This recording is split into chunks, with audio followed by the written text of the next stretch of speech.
Hi everybody, welcome to my first YouTube video. As you can probably tell, it's going to be about the SKS carbine.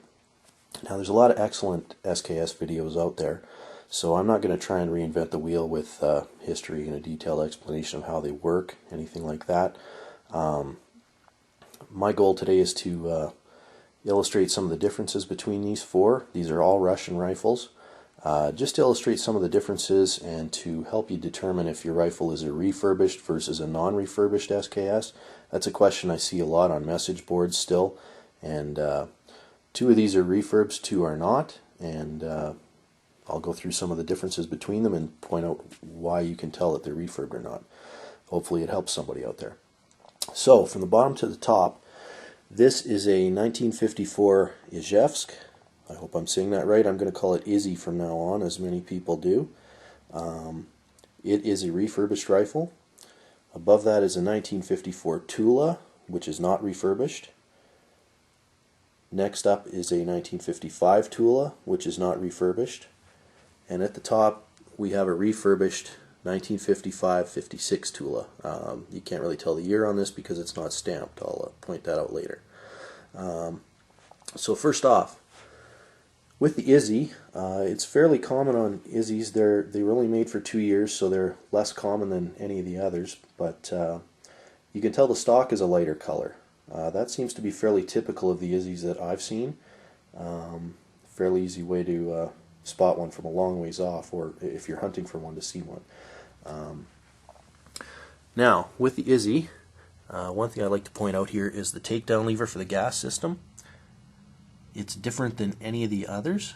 It has a little tab on it here, which makes taking the gas system apart 1,000 times easier than these Tula ones. I wish in the 50s somebody from Tula had gone over to Izzy and visited and taken a look at this lever. Now, with the Izzy, most people are familiar with the star with the arrow in it as being the mark of the Russian arsenal. The Izzy arsenal, hopefully you can get a sense of this, is an arrow inside a triangle inside a circle, and the year stamped underneath, 1954.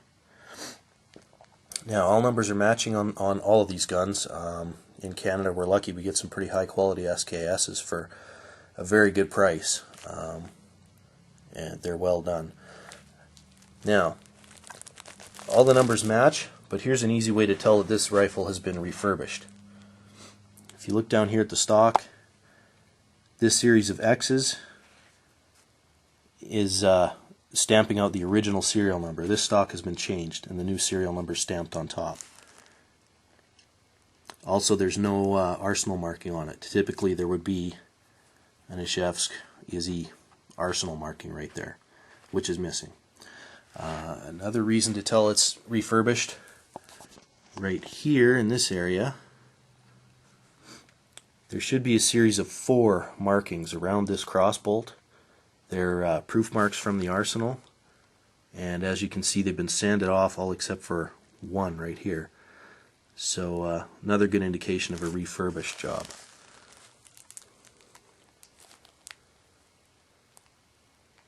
Now, very faintly, I'm not even sure if the camera's going to pick this up. Right there you can kind of see 2 parallel lines on the top of the receiver cover. That should be kind of a diamond-shaped stamp, and it just hasn't taken very well to the metal. If you see a diamond-shaped stamp or a couple of parallel lines with a slash through them, that is another obvious sign of a refurb. So we've got at least 3 indicators here that this rifle is refurbed, and it doesn't really matter to me. It's a beautiful gun. It shoots like a dream. Some people also say that having a shiny bayonet is a sign of a refurb. This one is shiny. So again, there you go. One other thing that I've noticed, you can see the number 301, that's the serial number, electro penciled into the gas tube here. It doesn't have the letters, just the numbers, and both my refurbs are the same way. They have the numbers from the serial number, but not the characters electro penciled into it. The non-refurbs have the entire serial number there. This being a Canadian gun, some people from time to time ask what frankenpinning is. Well, here's the bottom of my magazine, and you can see that it's just a god-awful glob of weld that's been kind of painted over. That's how they pinned the magazine to 5 rounds. Just a terrible way of doing it. I wish they didn't have to do it at all, but there's certainly better ways that they could do it than this, as you'll see in a minute. So that's the frankenpin. It just kind of ruins the look of the bottom of the rifle, but it doesn't affect its performance in any way. So moving on to the 54 Tula. This rifle is not refurbished. As you can see here, it's kind of faint, but in the shellac you can see a proof mark from the factory stamped into the right side of the stock. I've never seen that on a refurbished gun. Moving down, you have the nice original reddish finish preserved on the stock. The bayonet has a tinge, just a slight tinge of gold color to it. Some people say that that is from sitting in cosmoline for so long that it's kind of a stain more than a finish. Not sure if that's true or not, but it does have a little bit of that gold tinge to it. The magazine on this one has been pinned a lot better. You can see the rivet hole, and it enables you to see the original serial number on the bottom of the magazine, which has been completely obscured on the Izzy. But a much nicer way of doing it, cleaner, and I suppose more easily reversed if the time ever comes.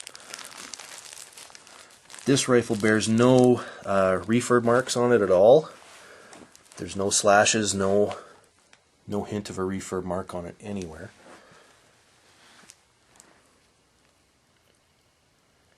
Here's the Tula arsenal marking. That's the one that most people are familiar with, instead of the Izzy triangle and circles.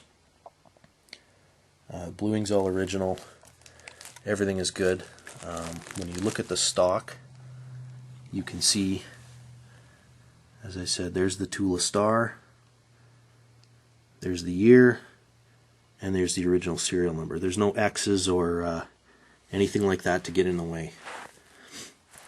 One thing that's interesting as well, and this is, again, just pertains to my guns, the serial number is on the butt plate of the stock as well. On both the refurb rifles, there is no serial number there. So I'm not sure if that's part of the stock change process, if they just didn't bother to stamp the serial number in that one location or not. Now moving on to the 55 Tula, again you can see that proof mark on the right side of the stock that's not present on any refurb I've seen. You've got the nice red shellac again. This rifle is pinned the same way. They actually came out of the same crate. They were almost side by side. This bayonet is really, really gold tinted, as you can see.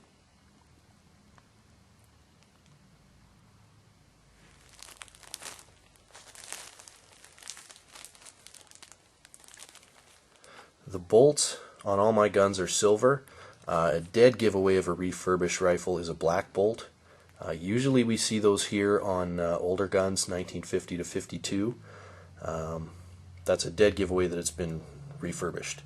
Most of the metal on the gun will be painted over in kind of a barbecue black spray paint too.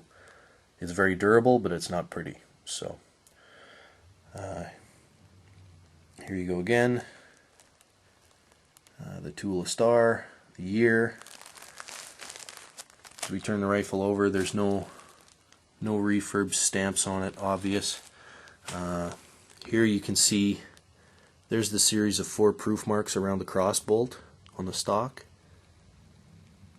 Hard to make out what they are. I don't read Russian, but all 4 of them are there. As you can see, they're all here on the 54 as well. They're not present on refurb guns. Now this one, 1955, again, it's kind of interesting here. The stock has the original serial number. There's no X's, but there's no Tula star and no date stamped on it. It does have the serial number on the buttstock, but your standard star and year are not on the stock here, and I'm not sure if that's because it was late in 55. They did change the appearance of them a little bit, as we'll see on the next gun. But kind of interesting. It must be late in the series. Now onto the 55-56. I call it that because there's no year stamped on it. Some people claim that no 56s were built. Some say that they were built into the early part of 56. At any rate, this is my kind of my go-to gun, my shooter. I shoot the Izzy sometimes as well, but this is the one I generally take to the range with me. They're all fun. You can see that the bayonet is not shiny, it's a matte finish, but no gold color. The serial number is electro-penciled into the gas tube, but there's no letters with it.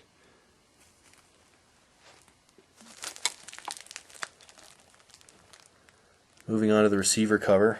This being a late model, there's no Tula star on it. Just a refurb stamp. You can see that little diamond. It's kind of faintly struck, but there's your refurb mark right there, folks. Turning the gun over, instead of having the big star marked on the receiver cover, late in 55 or into 1956, they changed over to this, just a little star stuck on the side of the receiver, right next to the serial number. And there again, you can see there's two Russian letters in the serial number, followed by another letter. Those don't appear on the gas tube. The factory proof marks are missing from the stock. They've been sanded off. And moving down the stock, there's those X's. That's the original serial number, which has been stamped out, and then what they call force matched. And you can see again, the stock bears the numbers for the serial number, but it doesn't bear the letters. There's a very, very faint Tula star here that I don't even know if the camera will pick up. I think it's right there at the bottom of the shot. And you can just make out 195, and the last letter's gone. So this is a stock from earlier. If I could see the fourth number at all, I would say it's 1954. So they've taken a 1954 stock and force matched it to this gun. This one as well bears the hideous Franken pinning. So you can see a little bit of the serial number, but then it's been obscured by this big ugly glob of weld. So as it stands, there we are. There's 4 different Russian SKSs for you from 2 different arsenals. Refurb, non-refurb. Once again, if the bolt is black, it's refurb for sure. But that's hopefully some pointers for you folks out there if you're shopping for one and looking for a specific gun. Details between the guns and that, hopefully that helps some of you out there trying to determine if your gun's been refurbished or not. Not that it really makes a difference. They were all refurbished at the arsenal, professionally done. These are excellent guns and great shooters, all of them. So fun and good to enjoy. Probably the best bang for your buck in firearms today. That's it. Hope you enjoyed the video. Thanks for watching.